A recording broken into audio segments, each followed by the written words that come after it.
Hi, and welcome to or back to my channel. I'm Kit, and here we talk about the harmful beliefs and ideas that come from religion, red pill, and so on. And today we're discussing Masculine Revival's 12 Ways Feminism Lies to Women. Some of you might remember Masculine Revival, aka Brendan, from my 12 Days of Tradmus videos in 2021. He hasn't changed since then, but his business has grown. In fact, in addition to the Brotherhood, he now has a podcast with fellow traditionalist Mike, and it's an episode of that podcast we'll be listening to today. For some background on these two, it sounds as though they both had rough upbringings and ran wild in their 20s, and then found Jesus, got married, and had kids, though not necessarily in that order. This change from secular wild child to traditional family man seems relatively new for both, as in less than 3 years, but they've taken it and are running with it, so we'll see where it goes.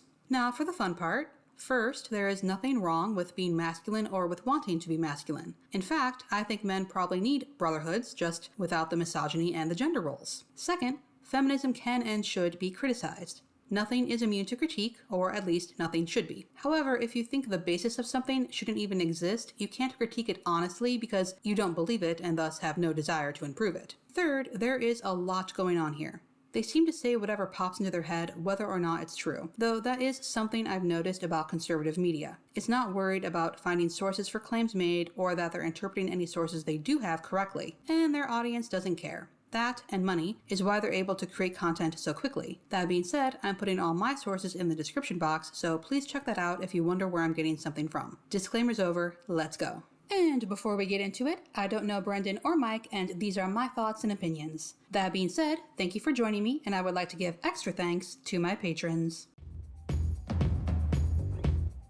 This is their third longest episode after their Q&A and red flags in women. Feminism is something they're passionate about, and I kind of wonder if the amount of time they spend on each point is the importance they give it. Judging by that metric, they're most concerned about a woman's ability to be feminine and feminist at the same time. I would be willing to bet they consider that impossible. Anyway, let's start off by listening to their intro. I'm no music expert, but it was interesting.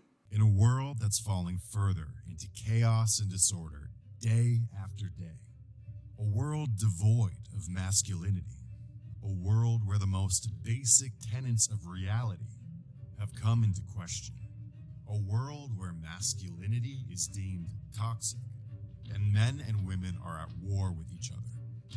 It's clearer now more than ever that we need a return of strong men and a remembering of what it means to be a man, a revival of common sense, a revival of the union between men and women, a revival of the masculine spirit in men. This is the Masculine Revival Podcast.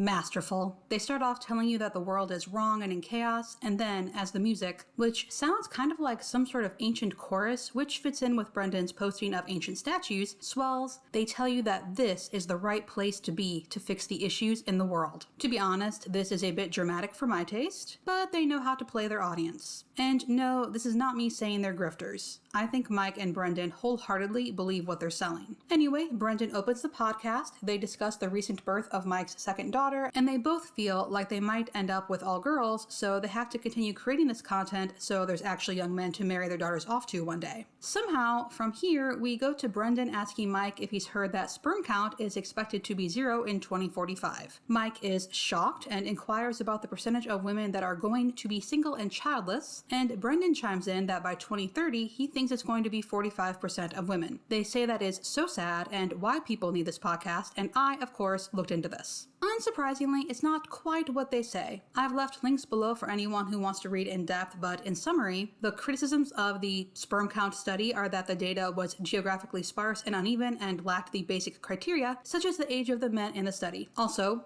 no one knows what an optimal sperm count is. And as for 45% of women being single and childless by 2030, well, per the report, women delaying marriage, choosing to stay single, and divorcing in their 50s and 60s are part of what's driving this trend, in addition to delaying having kids or having fewer than in the past. And I have to say, a woman being single and without children is only sad if those were things she wanted that just didn't happen for one reason or another. And if I recall correctly, the study only counts marriages, not women who are in relationships or partnerships without marriage. Though I suppose to these two, if you're not in a government-sanctioned marriage, it doesn't count. Moving on. Essentially, what we're going to do today is we're going to share 12 moderately creative ways to say femininity good, feminism bad.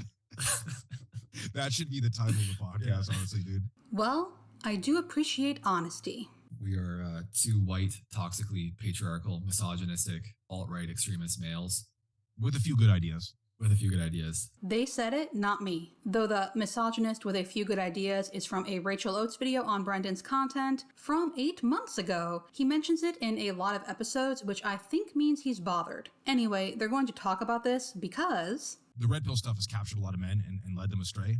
And in a similar way, feminism has captured the hearts of so many women now, I think due to a lack of strong fathers and actual real masculine figures out there that are essentially, these two movements are ripping men and women apart. We should be together, but it's ripping us apart, essentially. I wish I was surprised they tried to go there, but I'm not. And no, red pill isn't feminism for men. I'll link my video on the subject, and no, people, because it's not just women who are feminists, don't become interested in feminism because of a lack of strong masculine figures in their lives. Also, though feminism doesn't revolve around men, though folks like Brendan and Mike here would have you think it does, and not in a good way, it improves men's lives as well, such as removing that imperative to be masculine. Anyway, they say it's hard to find a woman today who doesn't have some sort of feministic programming, and this is a very important episode aside from the dunking. So don't worry, ladies, they're going to save us from ourselves. And after all that, we finally get to the lies. And the first lie is that a woman must fight for empowerment and equality.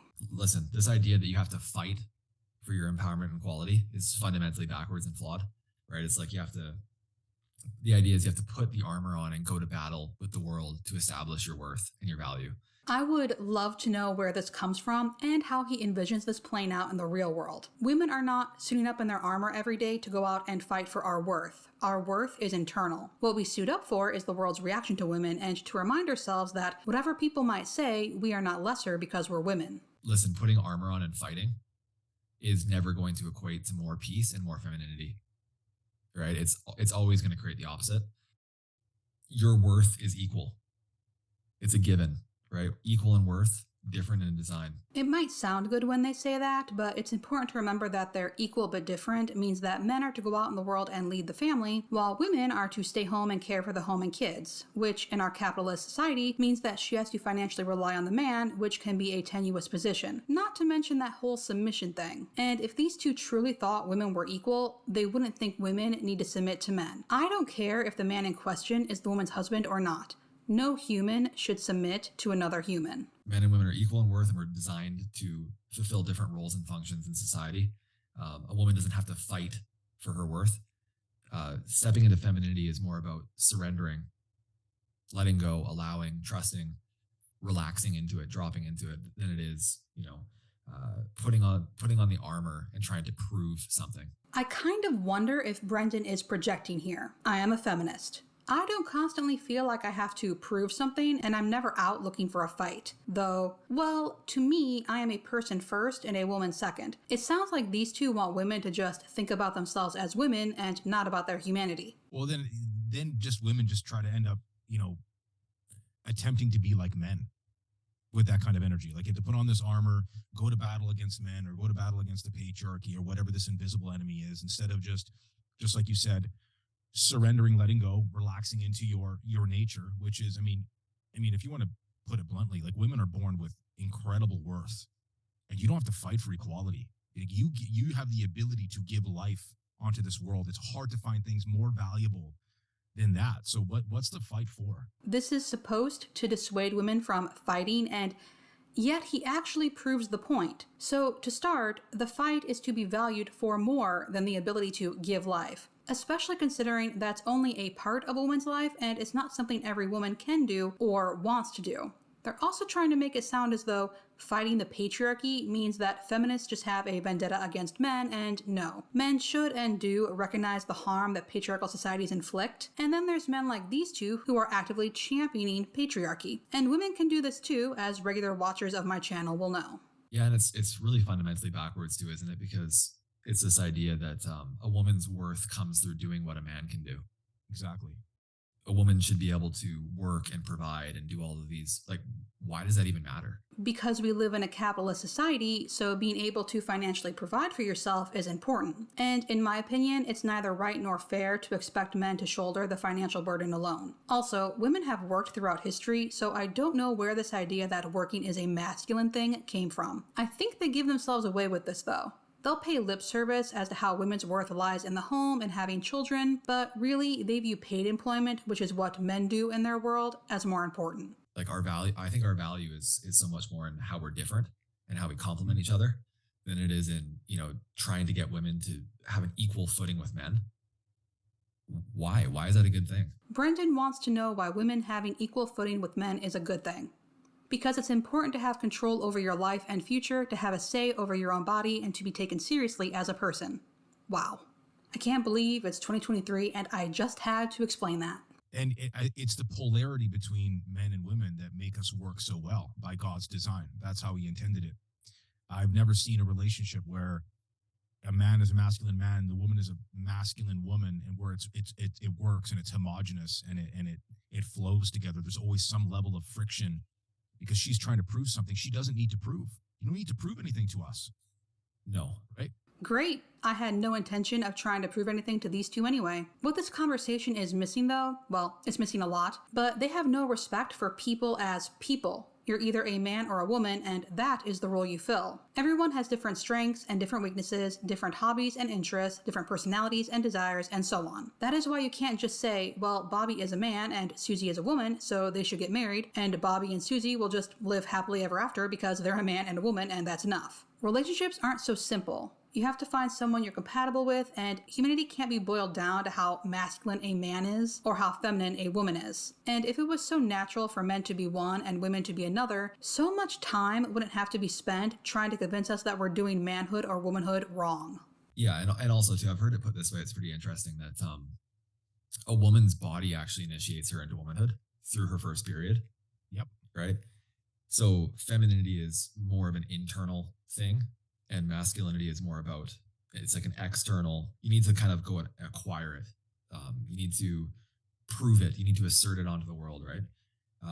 So this whole feministic movement, it's very fundamentally masculine in so many ways. It's only masculine if you think there's only one way to be a woman. Oh, you said that really well. I was listening to a podcast yesterday. It was with Bedros and Sean Ryan, and they were talking about how women get initiated into femininity through their period, through their ability to have children.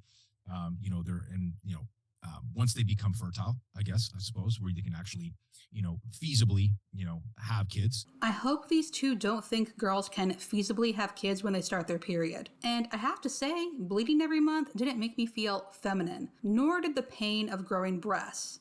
What a shitty initiation. Anyway, they talk about the lack of initiation into manhood leading to this war between the sexes, and I'm going to go out on a limb here and say that this war is online, and more specifically in niche corners of the internet. And I think one of the reasons that women are having such a hard time with their femininity is because of the lack of strong fathers as well, right? There's no safe container for a woman to really cultivate that. So femininity isn't natural then, it's something that has to be cultivated and contained? The expectation is you kind of go to college and get on that masculine development path, just like men do, right? Why is education and paid employment masculine, though? But yes, it was expected that I go to college. It was also expected I marry and have kids. The two are not mutually exclusive, and this idea that it's easy for a man to single-handedly provide enough income to support a family, what world do these two live in? Or is that the point? It's not easy to be a man. You should work 3 jobs if you need to, so your wife can rest in her feminine and be home with the kids? So Exactly. I think fundamentally, yeah, I mean, a woman doesn't need to fight for empowerment and equality. It's implied. You're equal in the eyes of God. Amen. And empowerment comes through embracing your femininity. Not by rejecting it.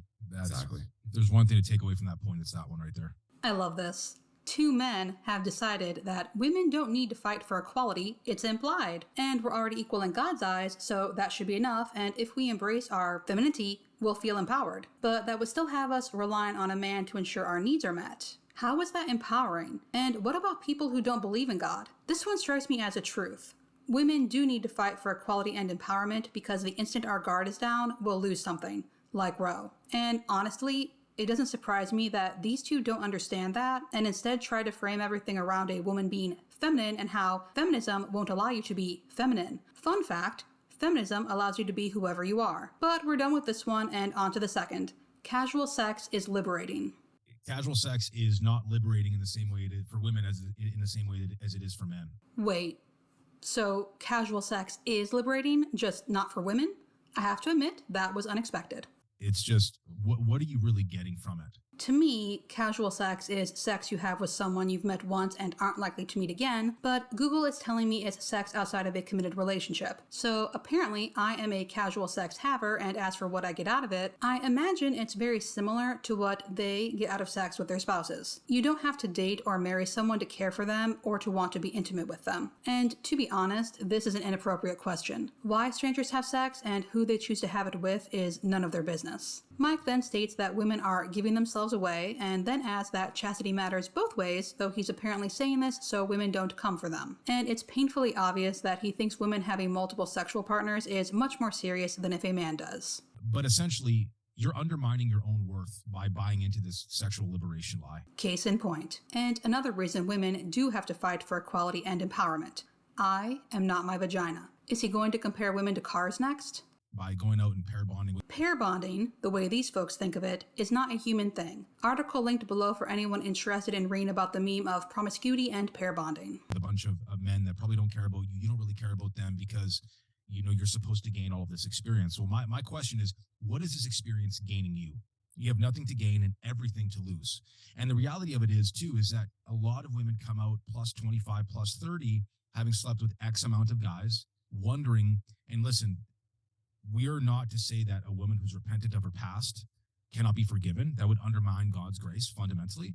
But you're putting yourself at a disadvantage for, you know, finding yourself a good quality husband who wants to take care of you if you're giving yourself away. So when you kind of weigh the pros and cons of the sexual liberation, to me, it's all cons, no pros. I would like to know what they consider casual sex, because I know for classically Abby, it's sex with someone you're not married to. Even if you've been together for years, if you're not married, it's still casual. However, I can't help but think that that view is too extreme for these two. But regardless of what they consider casual sex to be, I do not, and no one should, live their life as though they're going to meet someone in the future who will judge them for it. Be a good, kind, honest person. And that is it. Sex is not a bad thing, and having it does not make someone a bad person. Sex does not devalue someone, and if you meet someone who thinks it does, that's probably not someone you want to be with. Anyway, from here, Mike asks what Brendan thinks, and he unsurprisingly agrees. Well, I think that it's just a flawed idea, right? This idea that just have sex with whoever you want, whenever you want to, and somehow that's going to equal you finding yourself or stepping into some sort of power or authenticity, or you gaining anything from that, other than like psychological, mental, and emotional damage. I can see where it would affect a person if they're having sex when they don't want to be, and that is why consent is so important. And that is why it's also important to understand coercion. Potential STDs. I think they believe that if someone is having casual sex, they're having lots of it with multiple people that they barely, if at all, know. But for one, that's not necessarily true, and for two, that is one of the reasons condoms are important. Also, STI testing. Yeah, and it's like, and here's the thing too about casual sex is that fundamentally it is a lie. Casual sex is a war against nature. Okay, well, that's a new one. I'm looking forward to the explanation. How do you pull off casual sex without pregnancy? Birth control, condoms, FAM, other forms of sex that don't include PIV. You know, a piece of rubber in between you and another body, or you take a pill to kind of dupe your body into not getting pregnant. Or you get pregnant, you go kill the child, and forget about it, move on, and get back into bed with somebody else. Like that's the reality of what's happening, right? No, that is not the reality. That's what he thinks casual sex must entail. Failed birth control followed by an abortion, and then moving on to the next man to do it all over again. Also, is he really trying to cast doubt on the effectiveness of the pill and condoms? Not counting on people being perfect, the pill is 91% effective and condoms are 87% effective. And here's an idea. You can use both at the same time. And just look at what birth control does to a woman's body and the side effects of birth control. And you're going to tell me that there's something somehow empowering about that, where actually you're lowering your fertility, you're causing all of these hormonal issues. Actually comes, and it also changes physiologically the type of partner that, or the type of mate that you're even attracted to being on the stuff. Full disclosure, I have been on the pill twice in my life because my period would not stop. I was on it for about a month both times and it was fine and worked as intended. If you're wondering if the pill is right for you, please talk to your doctor and don't take the word of someone online. That being said, what a load of rubbish. Every single medication has side effects, and fortunately, there are a lot of different pills out there, so if you want or need to be on the pill, if the first one doesn't work for you, you can try another. And yes, the ability to control one's fertility is empowering. And who does he think he is to tell women what is and is not empowering? And Brendan just let slip that they're pro-birth, which isn't a surprise, so why are they speaking against birth control? They are aware that there are married couples that use birth control. For that matter, they're aware that birth control is used to treat health conditions. I'm sorry for the rant, but as someone who's used birth control to regulate my hormones so I didn't slowly bleed to death, this drives me up a wall, especially considering how American conservatives are now focusing their attention on birth control. And no, studies have not shown compelling evidence that birth control changes who women are attracted to. Essentially, when you spell it out, it's tricking your body into thinking that it's pregnant, expelling potential for life. Horrible. Yeah, Horrible, and not to mention that the birth control is in the water. It's turning the frogs gay, and it's also making men effeminate. Absolute truth, man. Alex Jones, where you at, man? Yeah, so per a 2010 study, birth control pills account for less than 1% of the estrogen found in drinking water. But I do love this. They're not concerned about the environment, they're concerned that men are becoming effeminate. And no, birth control isn't turning frogs gay. If Alex Jones is your source, you need to start asking yourself some questions. Listen, you're not going to find yourself through casual sex. You're just giving pieces of yourself away.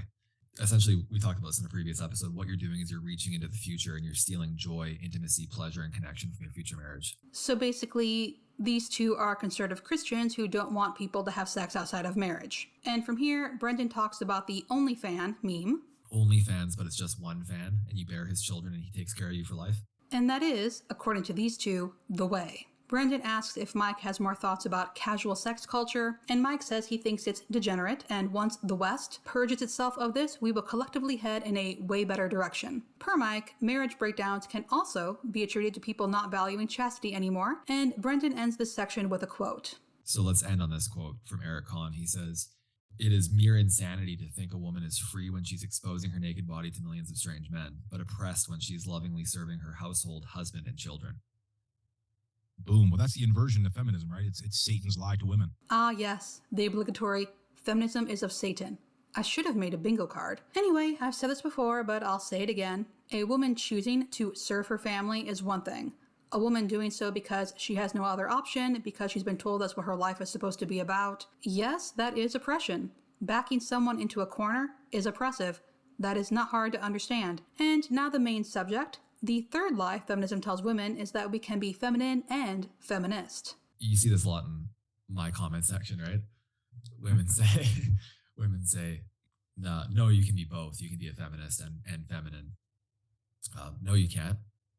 Those two things are completely and fundamentally at odds with each other, right? Like, so feminism is a learned ideology. I would like to know who he thinks he is to tell women what they can and can't be, and also, he has no idea what feminism is, and yet he feels confident enough to tell us how bad it is. I didn't have to learn that men and women are equal. I figured that out pretty young, actually. It's the shit that society dumps on us that I had to disentangle myself from. And femininity is an inherent way of being for a woman. It's her natural disposition. If it's so natural, why do we have to keep being lectured about it? And no, I don't want to hear any nonsense about how feminism brainwashed women into not being feminine. Feminism has little to no political or societal power and is in fact used as an insult more often than not. Also, there are plenty of women who are feminists and feminine. Folks like these two just don't want to acknowledge it because to them, part of being feminine is not disagreeing with men. Men are allowed to disagree, argue, even fight. That's all part of being masculine. But women are to be agreeable, and thus, if a woman disagrees with a man, she is being masculine and not feminine. And as we all know, displaying one so-called masculine trait means you are no longer feminine at all. That mental ideology is at war with femininity. The two have nothing to do with each other. People contain multitudes. I'm sorry these folks don't like it. From here, Mike expresses confusion over what women mean when they say they can be feminine and feminist, because those two things are antithetical to each other, and women who think they're both have somehow duped themselves into thinking that. I would like to note that these two don't think they're misogynistic assholes. Brendan then goes on to say that feminism is man-made and femininity is a perfect God-made gift. Mike adds that when he was naive, he used to think feminism was a good thing, but he's wiser now. When you really look at it at its roots, at its core, it was meant to oppress women and rip them away from homes. So there you have it. Feminism is actually what oppresses women and, in fact, was created for that purpose. Now, I know some of you have homes and families, so it might be a shock for you to be torn from them so suddenly. Please take a moment if you need it. Mike says that feminists reject their God-given nature as a woman in favor of embracing this synthetic poison. These two are very dramatic. Brendan asks why Mike says feminism oppresses women and adds that he's looked into it. I know that I've looked into it quite a bit, and what I've found is that a lot of the quotes that I've seen from early feminist founders are completely like satanic and backwards. It's Totally. like the stated aim is to undermine the family unit and get women out of the home, like out of the oppressive rule of their husbands. Like these are like the people that founded this movement, and this is how they're thinking. Yep. Feminism was founded in a very long time ago, but I suspect they're thinking about the waves of feminism as we know them today, and not the Age of Enlightenment or the Renaissance or anything like that. So, feminism was founded in the 1800s. These two act like they are so learned, so smart, they've done their research, but they can't think that women in the 1800s, even women in the 1960s, would have different ideas of family life than people today. I am so tired of these people acting as though someone born in the 1930s wouldn't have a different perspective than someone born in the 1990s. And I can't believe people fall for this. But I don't think either of these two are really all that bright in general. Let's hear Mike's answer to Brendan's question about how feminism oppresses women. I think there's a couple angles. I think there's a spiritual angle, just like you said. There's that satanic element to it where, I think the enemy seeks to kill, confuse, and destroy, right? And that there's certainly part of that, especially with abortion and, you're under the tyrannical rule of your husband, which is God's design. I appreciate the honesty, but I'm not sure that's going to sell women on the trad movement. Anyway, Mike talks about the capitalist angle, and you can now tax 50% of the population that you couldn't before. And Brendan chimes in that it undermines the strength of the family unit because when you take the woman from the home, you remove the heart from the home, and then you send your kids to daycare to be raised by strangers. And then now all of a sudden you're having to send your kids off to daycare to be raised by strangers. So you can't actually pass on your beliefs and values. It's strangers kind of injecting what they believe into your children's minds. So the family becomes weaker, and as a result, then it is easier to control people because there's no real independent units, the family, that really are connected and can take a stand against anything, right? In case you didn't catch that, daycare is bad. I suspect they both plan to homeschool, but I would love to know what beliefs these strangers are going to inject kids with. Anyway, Mike says the agenda is very thinly veiled, and once you have spiritual discernment and the actual facts, you can see that this is something the enemy has weaponized under the guise of empowerment and liberation and freedom and all that stuff, when it's actually the opposite. And I'm just going to let this next part play. You can see that really across the board, not just with men and women. It's everything that's going on today with globalism. It's all of this. It's all under the guise of protect the climate, equality, end racism, on and on and on. You can just name a million things, right? Where it's like under this guise of peace, unity, love, harmony. And it's just it's a complete fabrication. This is reminding me of my mother, where we can be discussing one thing and she'll suddenly go off about globalism, racism is a lie, climate change is a hoax, the elites are puppet masters, and so on. They really see a conspiracy everywhere, but no. Women are human just like men. We want to be able to control our destiny just like men. Though, to be honest, men should be keeping an eye on these movements too, because though the man box is a bit roomier than the woman box, it's still a box. Speaking of which, after babbling about Satan and Jesus, Mike pops out with this. Just to see another symptom of this being just truly a malignancy, where are all the feminists talking about the transgender women? I think that completely undermines women and femininity. And so if you're so pro-woman, if you're so let's empower females, you're okay with men becoming women and dominating women in women's women's sports. Where are your voices there? You're never going to be able to convince me that two people who are so concerned about women being feminine care about women's sports. In fact, I would be willing to bet that off the mic, they don't believe women's sports should even exist. Anyway, trans women are women, and no, they aren't taking over women's sports. That statement should give pause if for no other reason than that, if roughly 2% of the US population is transgender, a smaller number are trans women specifically, and an even smaller number are athletes good enough to play professionally. It's basic math. Also, as someone who isn't into sports or science, I'll let the professionals figure out what is fair and not let people who think women must be one way and men must be another try to fearmonger me into behaving the way they want. Anyway, Mike talks about succumbing to propaganda because it makes us feel good and our flesh is going to devour our soul if we're not under the protection of God. I suddenly understand how this was the longest segment. They talk about Matt Walsh and then they move on to the fourth lie that women can have it all. So when you say have it all, what do you mean have it all? So for our have it listeners all that maybe in a ask the sense. question. Yeah, so have it all in the sense that a woman can be the boss lady CEO. She can be a world-class mother, an amazing wife, super athlete, hit in the gym, have a great, robust social life. She can travel.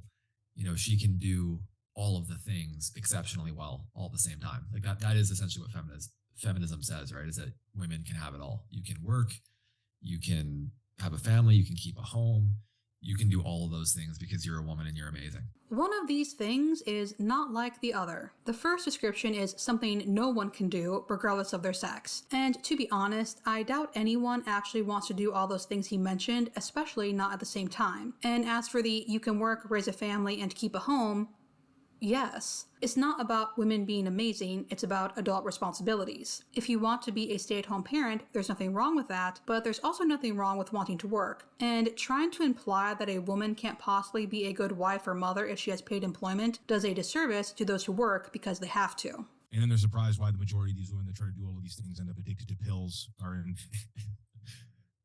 endless amounts of therapy, drinking, wine on a nightly basis. Dude, I know so many women that I've trained over the years that are like straight up functioning alcoholics because they bought this hook, line, and sinker. They're in the corporate world. They have a family. They think they can do it all. But hey, reality hits like a ton of bricks. And not even a man can do all those things exceptionally well. Are these two seriously trying to say that feminism caused women to become depressed? I thought they did their research. Are they unaware of Mother's Little Helper? Hysteria? It's so weird to me when people try to claim that people in the past were happier than today. Life has never been all sunshine and roses. However, now we know about the importance of mental health and have much better and more effective treatments if needed or desired. And what do they have against therapy? This is going to be weird. This whole women can have it all myth, what it does is it sets women up for burnout and depression. Exactly. And the thing is, even if she's able to pull it off for a while, what's the cost? Like she's going to deteriorate mentally, emotionally, physically, spiritually, to try to quote unquote have it all. And I'm just over here wondering about people who aren't trying to have it all, but have no choice but to work paid employment so they can provide for their family. But hey, men can't have it all either. And here's the thing too, for you people that are losing your mind right now, men can't have it all either, right? Mm-hmm. A man has to also choose. Are you going to be a player and out there screwing around and being a degenerate? Or are you going to, settle down, build a family, build a legacy, love one woman? Or do you just want to live for self forever and ever, like a boy, right? You can't have both. You got to pick one. So men can't have it all either. Well, that didn't go how I expected. Apparently, for a woman, having it all is having a family and paid employment, and for men, having it all is sleeping around and having a family. Those two things are not at all similar. Anyway, after this, Mike rambles on about dying to self and having to choose between kneeling at the altar of God and kneeling at the altar of self, and I was wondering what on earth this had to do with anything when I realized they know that a lot of women like paid employment. That is what this is for. They aren't worried that women might be overexerting themselves. They worry that women might like the freedom that comes with paid employment too much. Yes, you have to be at work at certain times. Yes, you have responsibilities, but it also allows you to spend hours outside the home. It gives you connections outside the home. And most importantly, it gives you money, and in a capitalist society, money is freedom. Also, as was expressed to me by my former manager and her manager, they liked stretching their brains at work. But of course, these two know what's best for women. Ultimately, a woman has to decide where her priorities lie. Is it at home with your family, with your husband, or is it out in the world chasing after a bunch of BS? Money, status, power, fame, just like men do. These folks have such twisted ideas of paid employment. It's of course possible to enjoy your job, but I would say most of us, and that includes men, work for the money because we need it to live in our society, not because we're chasing fame or power. My wife used to have a really awesome job working from home, fully at home. And even in the early days, before we decided that I wanted to have her completely at home, I could see her, she juggled both well, but I could see the emotional distress it caused her. And now that she's now fully at home, talk about embracing the role. And there's a piece that comes with that for a woman when she's, okay, things are taken care of. Now I can take care of what I'm designed to take care of. And that is giving this home making this house a home, giving it a heart, and then nurturing children. It's just a complete contrast, man. Yeah. Yeah. I mean, I'm proud of the fact that my entire marriage, my wife has never earned a single dollar. Awesome. If you want to be a stay-at-home spouse or parent, that's great, but please be smart about it. And by that I mean, make sure there are some funds available if you need to leave and you have some skills to fall back on. Brendan says that his wife doesn't have to worry about that, but given what happened with the RFS video, I don't really believe that these trad women just rely on their husbands as much as they claim. Anyway, the fifth lie is that motherhood is bondage. Motherhood is bondage. So I would say that this is true only if you're an entitled, narcissistic, self-centered individual. Like, agreed.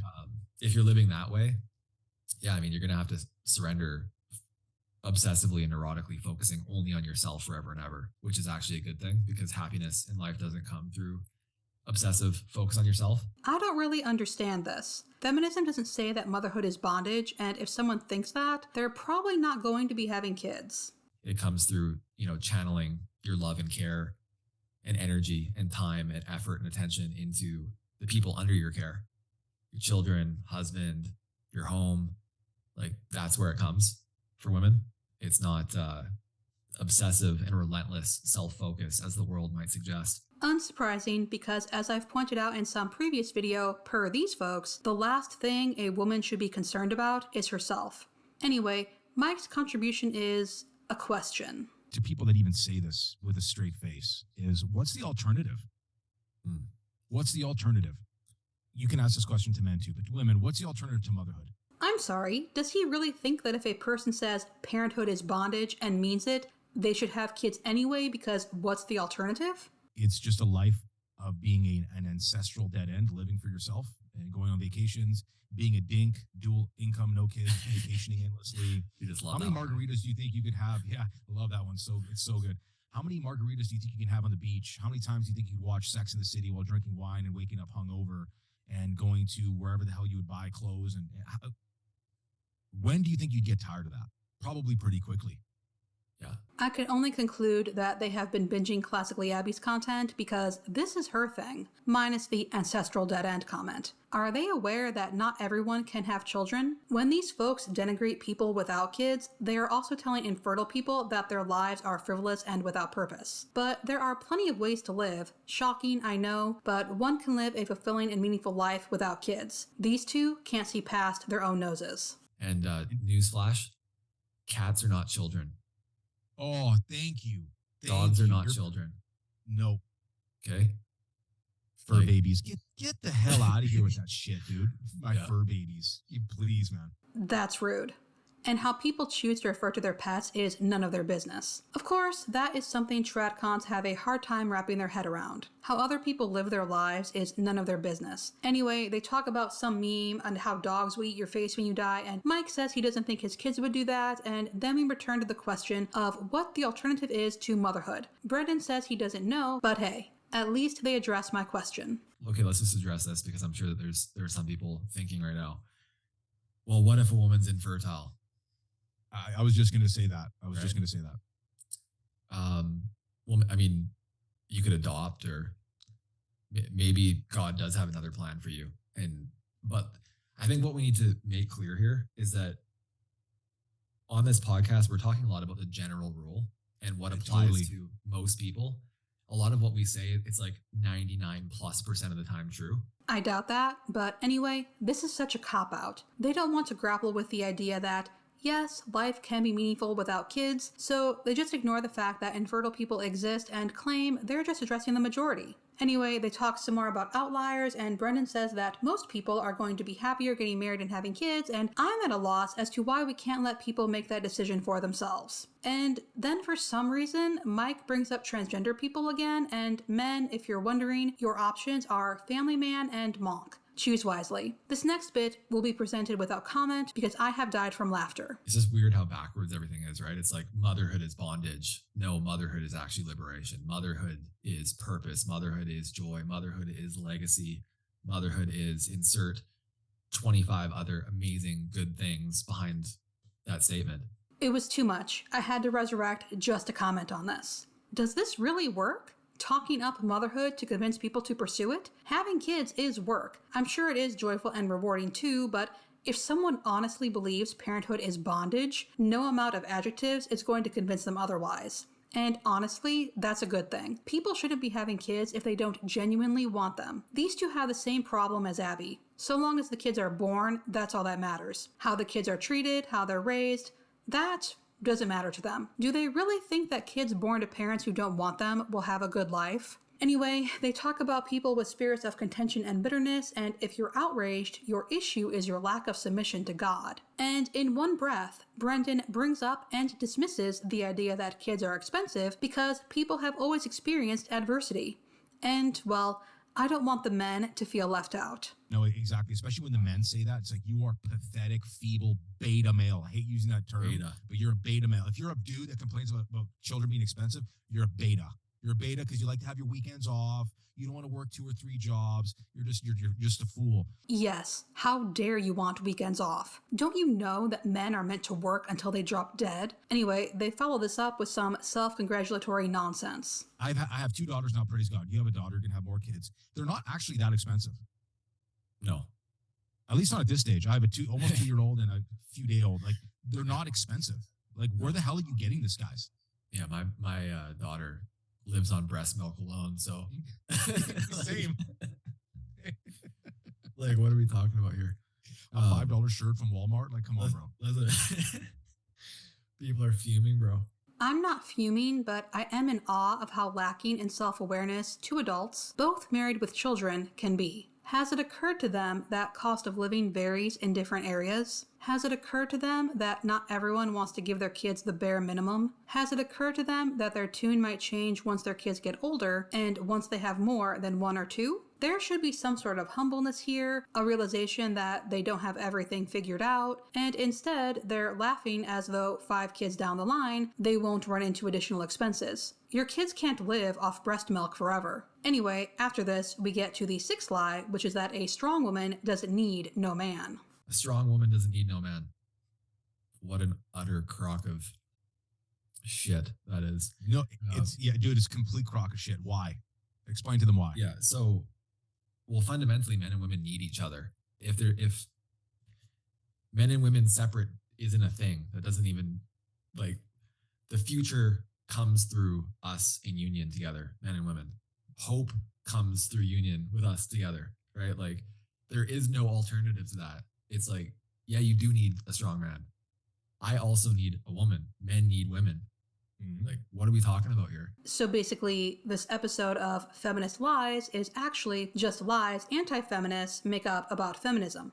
Anyway, Mike translates this for us. I'm a strong, independent woman that doesn't need a man means I am hard to be around, I'm a pain in the ass, and no good man actually wants to settle down with me. I'm having a hard time taking this seriously because they want us to believe it's some sort of proof that feminism hates men, but in reality, it just means that you can save yourself and you shouldn't tie your worth as to whether or not you're in a relationship. These two, of course, take it differently. I would actually say even further, I don't need no man. I'm a strong, independent woman. Essentially what you're saying is I can be a man on my own. Yeah.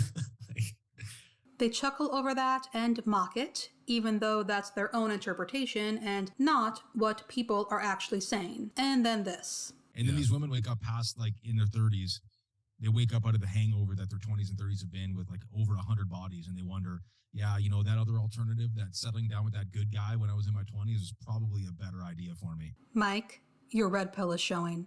And the average number of sexual partners for women ages 25 to 49 is 4.3. He goes on to say that those women are so egotistical they won't even admit it, and so there you go. You can wake up in your 40s not regretting your life so far, and you're just lying because of your ego. Wonderful. But hey, if you do admit you regret it, his heart goes out to you. And then Brendan puts on the brakes. Yeah, and I just want to jump in for a second here and actually just stop everything, because I don't want guys sitting here laughing and cheerleading as we slam feminism, thinking that they, it's like, oh yeah, bro, it's all women's fault.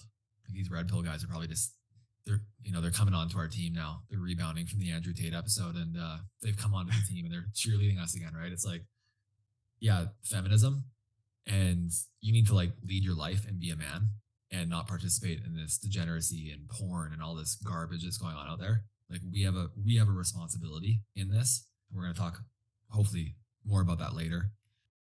Let's not try to say that feminism is the problem, period. That's not what we're saying here. That was unexpected, but it still doesn't change the fact that their lies feminism told women are actually lies about feminism, which they are perpetuating. And I don't think Mike has gotten as far from his red pill mindset as he thinks. And then there's this. But if you're a guy that actively is a promiscuous man and you prescribe to a lot of this red pill stuff, you're a feminist. You're just a man. A male version of a feminist. A male feminist is a promiscuous man? Feminism is about having sex? No. Mike goes on to call men who think the West is falling betas, again with the red pill, and then...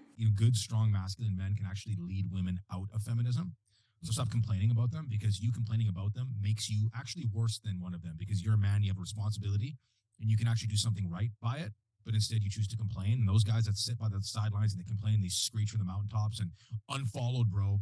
Cool. Yeah, you're weak. At first, this confused me, but if you think about the way they view the world, it makes sense. Women are to be led by men, men are to lead women. So if a woman begins to believe in something she shouldn't, it's the man's responsibility as her leader to lead her away from it. And if that doesn't work, he's failed. Obviously, I disagree, but it makes sense that people who think women are submissive followers and men are alpha leaders would blame men for women not following. Anyway, Brendan says the only thing worse than a feminist is a male feminist and calls strong women don't need no man BS. You definitely do. Humble yourself. He concludes that weak, absent, passive fathers cause this attitude, and then we move on to the seventh lie, which is that women get paid less than men for the same work. This idea that women get paid less than men for the same work. Except it's not an idea, it's a fact. It's not something feminists made up. It's actually been studied. And I think we all know what they're going to say, so I'm going to save some time and skip this lie, and if you're wondering how it's a lie, I'll leave some links below. In short, no, companies don't think, so here is John and Haley, they do the same thing, but I'm going to pay John more just because he's a man.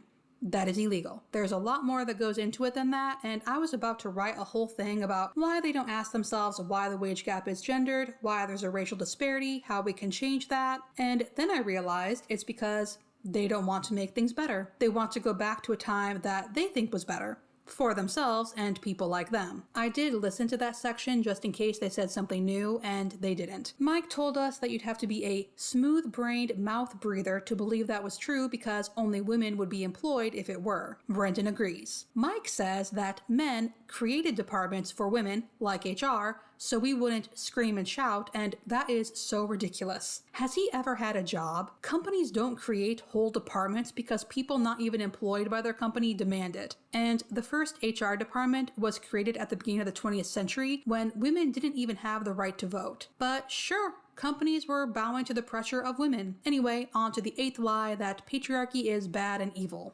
Okay, we've probably said this a million times, but the only bad patriarchy comes from a man that's not submitted himself to God.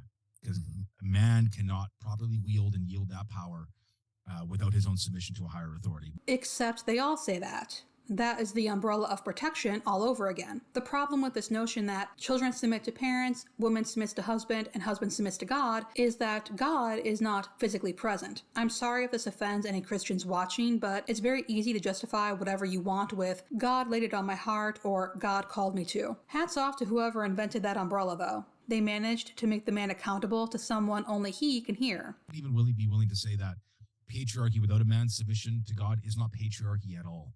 It's tyranny. It's tyranny. How convenient. If a man isn't doing patriarchy the way they think he should be, well, it's because he's not sufficiently Christian and is actually doing tyranny. But of course, biblical patriarchy is amazing. The absence of biblical patriarchy is terribly oppressive to women. No, patriarchy oppresses women full stop. Adding the Bible doesn't make it better. In fact, I would say that makes it worse because there's no shortage of things people have found biblical justification for, and people tend to take it very seriously when they think their soul is in danger. Anyway, Brendan invites us to do a thought experiment. This is how I like to think about patriarchy too. Like you can make an argument for it independent of God, where you can say, okay, if you strip away all concept of morality and one sex tried to rule over the other, who would prevail? Men. It'd be men. Right? Of course. In an instant.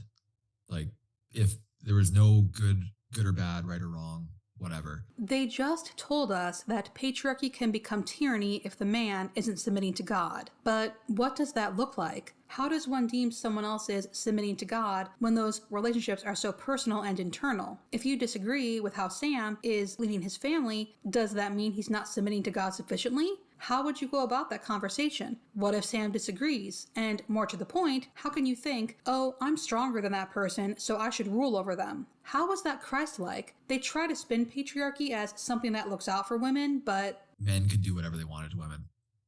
In that world, in a pure animalistic world, that could be the reality. Yep. Who wants to tell him that there are men who do whatever they want to women, and some even use the Bible to justify it? So the question, as Toby Sumter says, isn't will men rule? The question is, how will they rule? Tyrant or king, neglectfully absent or lovingly present? Which is it, right? So patriarchy is inevitable. Men are going to rule. It's just how are they going to rule? If it's inevitable, why do these two hate feminism so much? Is feminism not doomed to fail in their opinion? And it's really weird to me that these two are acknowledging that patriarchy and tyranny go hand in hand, but they're trying to claim that so long as the patriarch in question believes in God, it won't be a bad thing. But no. For one, as I've said before, religion can be and has been used to justify horrific things. And for two, one human should not rule over another. And for three, patriarchy was not created to protect women from the animalistic world. But I forgot. Marriage isn't about family or relationships. It's just another corporation. What's the alternative to patriarchy? Show me an organization that has 2 leaders or no leader. Is the alternative a matriarchy where women rule?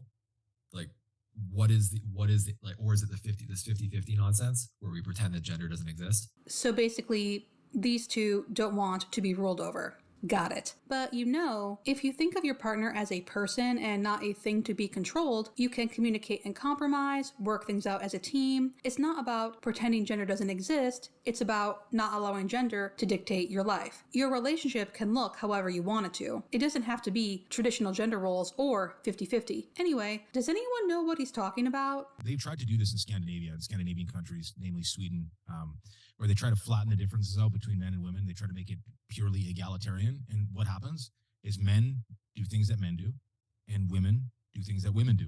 We naturally fall into our roles. So first, there is no perfectly egalitarian society on Earth at present. It's still a work in progress, though some of us are further ahead on that than others. And second, if these two believe that patriarchy is inevitable and men and women just default to traditional gender roles, why are they pushing so hard for patriarchy? Why aren't they just going about their lives, being the heads of their households, confident that God will make it all work out all right? I would actually be afraid of a world that had this patriarchy without God. Is it would just be chaos. You want to talk about oppression? That is when oppression would actually occur. This idea of oppression in the West as well. It's like I tell any of these women that say this, like, go to a Middle Eastern country where it's under Sharia law, and now tell me that the West is oppressive.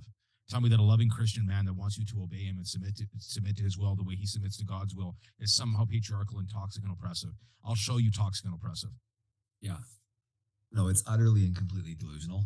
Now, wait a second.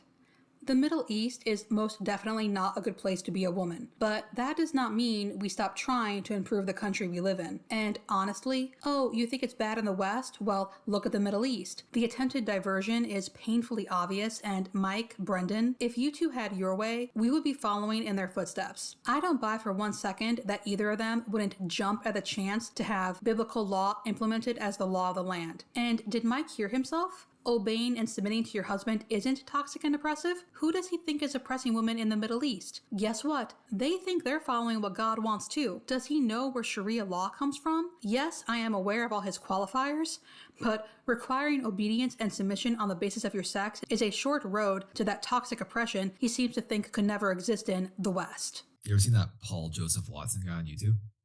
Oh, yeah. He's got some good stuff. Paul Joseph Watson is a British far-right YouTuber, radio host, and conspiracy theorist, and Brendan thinks he has some good stuff. Brendan goes on to say Paul did a video about the lies and destruction of feminism, which I'm sensing racism here, so I'm just going to say the episode apparently included a woman dying because, so far as I can tell, she was a white feminist trying to induce change in other parts of the world. This whole exchange is weird. It's only in the luxury and decadence of the Western world that a woman can sit around and talk about how oppressed she is. It's like the Western world was built on Christian values, and it is the safest, best place in the entire world for a woman to be.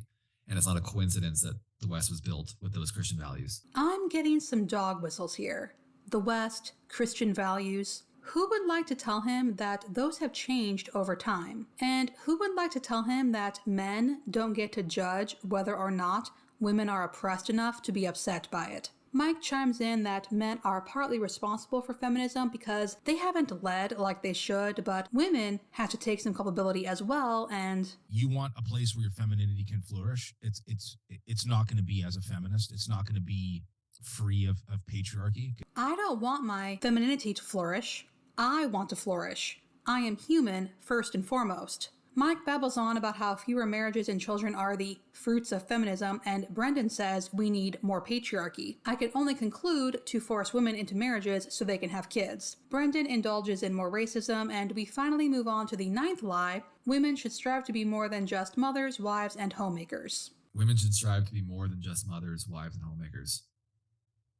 I have a problem with that statement. The Why's word that? just.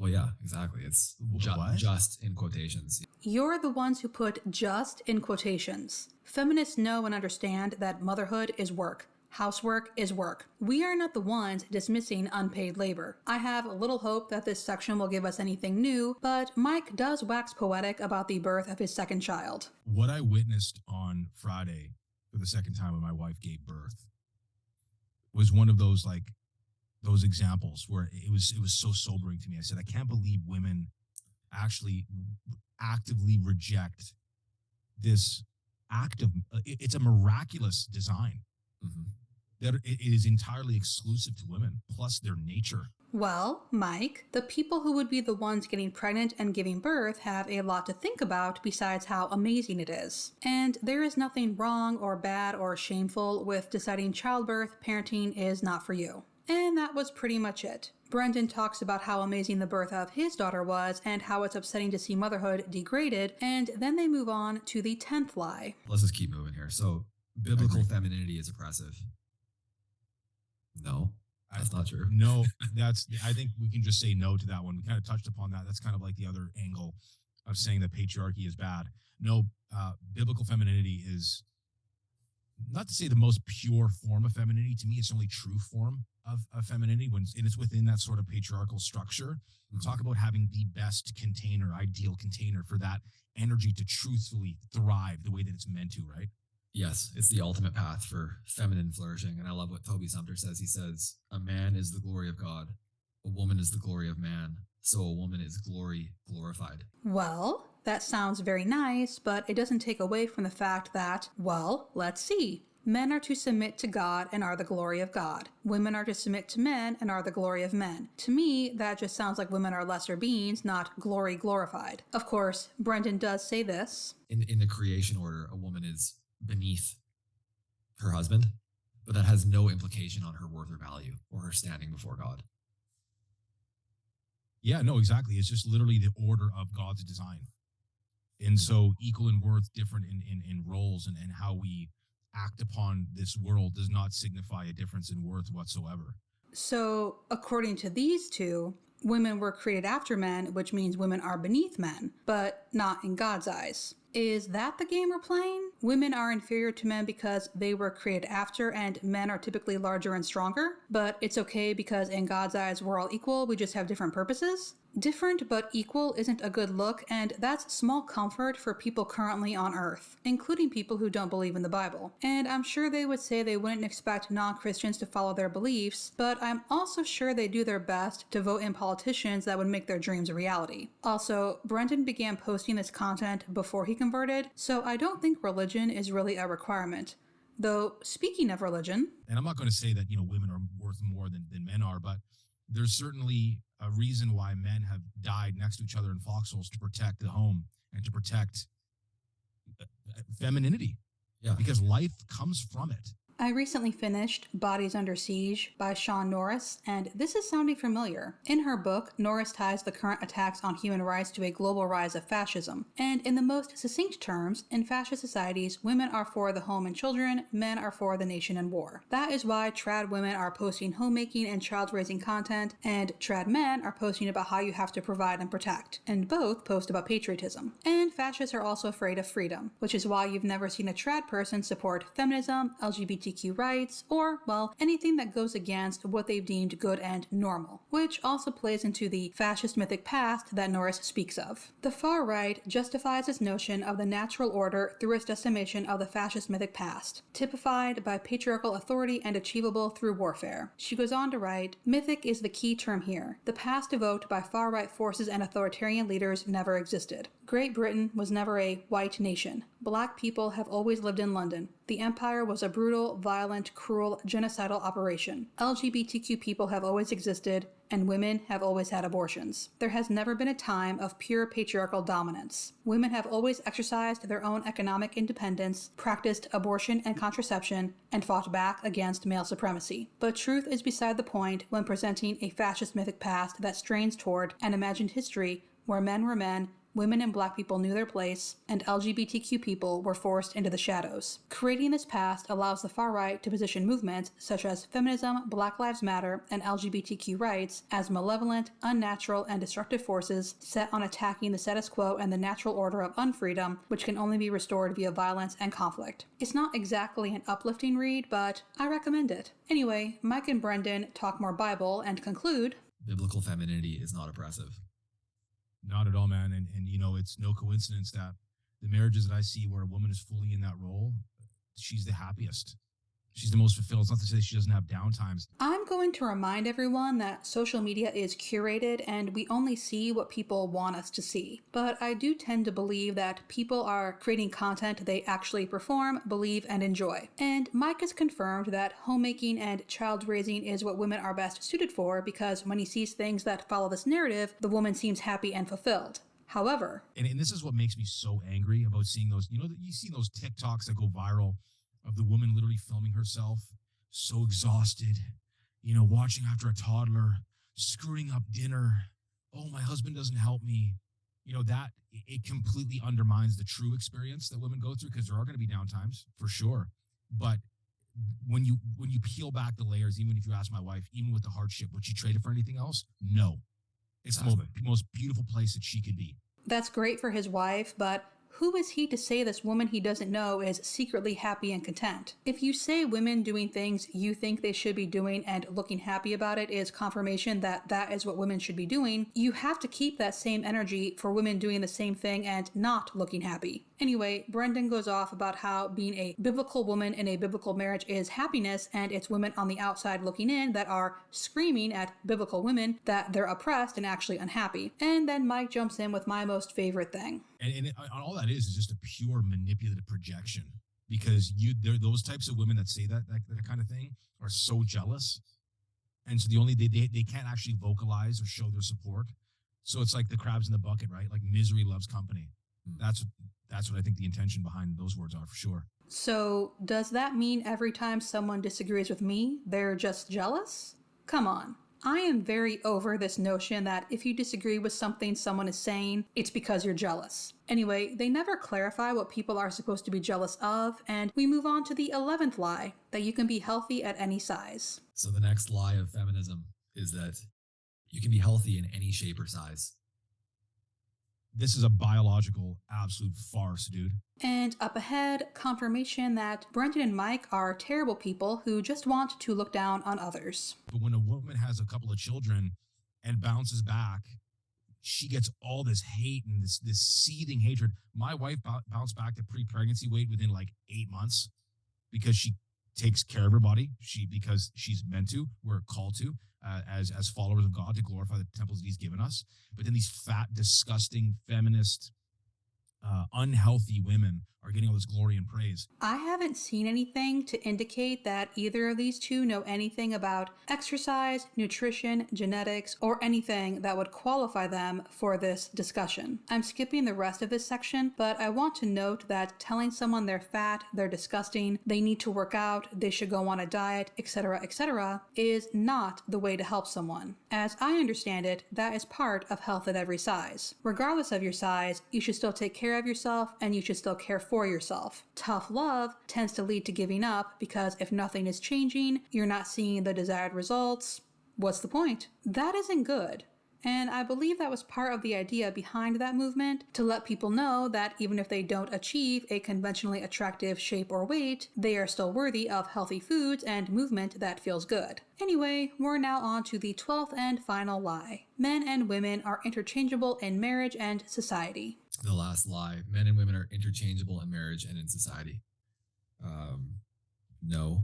This is not only a lie itself, it's just stupid. No one thinks that if you switched me and Brendan, you wouldn't notice the difference. Just like if you switched Nathan and John and Natalie and Anna, men are not a monolith and neither are women. I did listen to this section and it's just, you shouldn't judge someone at all based on what you think they should be doing or should be good at because of their sex. It's really this whole like 50-50 relationship thing that the modern world just loves and upholds as like this highest ideal. Where essentially what you do is two people get together, they pretend that there are no gender differences. So let's ignore our strengths and weaknesses as men and women, and let's try to build our relationship around a fake idea of fairness. And then down the line, when things don't work out, let's both question why. We'll deny biological sex, we'll struggle, we'll go, why are we struggling? It's a 50-50 relationship. Well, you're rejecting truth. You're living a lie. Why not think about your individual strengths and weaknesses rather than basing them on sex? The idea that all men will be good at one thing and all women will be good at the other, why do they cling to that so much? Also, this idea that the world loves 50-50 relationships so much, studies show that women still do most of the caretaking and housework. And no, it's not because women have some sort of special knack for either of those things. It's because that is still what society expects of women, and it's easier to fall into what you know is expected of you instead of taking the time to think about it, talk it out, and tailor your relationship to suit both you and your partner's needs rather than how society says it should be. Because yes, things are getting better on that front, though painfully slowly, but there are still gendered expectations and beliefs in relationships which are perpetuated by media. And while we're here, let's look at an example of a shaming tactic used to keep people dancing to those gendered expectations. Men, if you are going 50-50 with your wife, you are 50% woman and 50% man. It means she's 50% man and 50% woman. You're not a whole man if you're going 50-50 with your wife. I'm sorry. Yeah. We need to get a soundboard so I can insert that. Why are you gay? Why are you gay? In one breath, they insulted a man's manhood and questioned his sexuality if he doesn't buy into traditional gender roles. Men are to be 100% men and women are to be 100% women, though Brendan does allow for some overlap. I'm going to drop a truth bomb here for you guys right now. I've never changed a single diaper. And my wife actually, she prides herself on that, like I pride myself on the fact that she's never earned a single dollar. The overlap apparently doesn't extend to childcare and what interesting things to take pride in. But that is, thankfully, the end of the 12 lies Brendan and Mike made up about feminism, and now we move on to what women should do. I first come to God and ask God to shake them of any feminist program that they may not be aware of. That's probably a pretty logical first step. The next step would be value your chastity. Whether you're a virgin or not, value the chastity, what you possess right now. And if you have a past, be repentant of your past. It's very, very, very important. And understand that by being born a woman with these feminine qualities, that you're born with a fundamental gift from God. The gift that to potentially give life onto this world and to potentially give birth to a nation. Interestingly, fascists prize women's ability to give birth and do think that's something women should do for their nation. Curious. Mike waxes poetic about how important that is, and Brendan says women should practice the skills of a good wife that her husband will appreciate, and she should protect her body and mind. And as for what men should do, I think they need to unplug themselves from the red pill programming and the modern feminist program of going 50-50.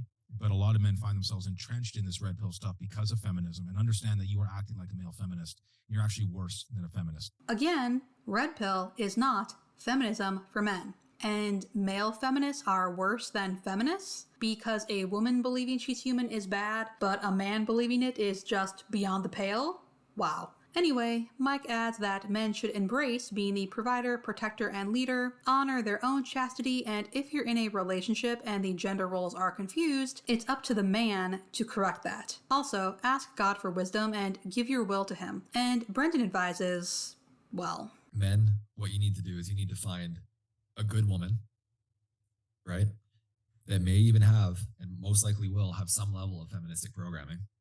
And you need to take her and you need to turn her into a great woman. Unsurprisingly, I don't like this. Feminists aren't programmed. We are not mass-produced in a factory somewhere. And this idea that it's just so easy to get women to give up those silly ideas of equality, that says a lot about how they view women. I was going to say something about how it's good that these two don't subscribe to the red pill message at least, but they do. They think men have been harmed by feminism. They just don't think men should complain about it or blame women for it. Their message isn't red pill is wrong, it's yeah, it sucks, but you just have to keep going. That being said, Brendan leaves us with this. Hopefully this gives you a firm grasp on reality, both feet planted when it comes to the topic of feminism. Let me know in the comments. Do you feel like this has planted your feet firmly in the truth about feminism? But that, thankfully, was the end. I gave my thoughts pretty thoroughly throughout, but let's do a quick recap of what these two say feminism lies about. Women must fight for empowerment and equality. That's a truth. As I've said before, there are always people lurking in the shadows just waiting for a chance to remove rights we thought were guaranteed. Casual sex is liberating. I've talked about this a lot in Classically Abby videos, but in brief, yes, having sex when you want to have sex and not having to be afraid of being shunned or killed is liberating. If you don't want to have sex, however, having sex would not be liberating. And having as much sex as possible isn't a tenet of feminism. Women can be feminine and feminist. That's a truth. Part of the point of feminism is that women can choose their own destiny and how they show up in this world. And the only reason these two disagree is because their idea of what is feminine includes a woman meekly accepting whatever shit is shoveled on her. Women can have it all. Was this a feminist thing or a phrase companies used in commercials in the 80s and 90s? But either way, if a man can pursue paid employment and have a family, why would they think a woman can't do the same thing? Motherhood is bondage. Not a feminist thing. Out of curiosity, I looked this up and the results were from this podcast, Anna Karana, or from websites claiming that this is a feminist/worldly lie. A strong woman doesn't need no man. I'm pretty sure it's actually just a woman doesn't need a man and it's referring to economic independence. But it seems these folks would rather women be forced to depend on men for their survival rather than enter relationships of their own free will. But it is true, and I'm honestly shocked that people get so up in arms about it. I, at least, would rather be wanted instead of needed. Women get paid less than men for the same work. Truth. It's been studied. Patriarchy is bad and evil. Truth, and not just something feminism tells women. Patriarchy is bad for everyone, and that includes men. Women should strive to be more than just mothers, wives, and homemakers. They try to paint this as feminists thinking women should have careers and work for corporations to find happiness, but no. The issue is that financially relying on someone else can place a person in a precarious situation. Though people can and do find their jobs fulfilling, the main benefit of paid employment is the money. Biblical femininity is oppressive. I haven't seen anything about this, but insisting someone has to perform, behave, dress, and so on in a certain way because of their sex, yes, that is oppressive. You can be healthy in any shape or size. Is this a feminist thing? because it sounds more like a body positivity thing. I'm more into body neutrality, but you know what? Someone's shape or size is between them and their doctor. Trying to shame people into weight loss doesn't work, and honestly, I think people who complain about this are just looking for a reason to be assholes to people. Men and women are interchangeable in marriage and in society. No one says this. These people pretend they don't understand what equality means, but they very well do. They just try to twist it into something ridiculous so their listeners agree that it's ridiculous and don't think about it any further. In short, they don't like feminism because it gives women agency and allows them to be the authors of their own story instead of being a man's helpmeet. That was a lot. Let me know what you think below, and also, should I do more commentary on their podcast, or was this one enough? And that's it for this video. Thank you so much for watching, and I'll see you in the next one.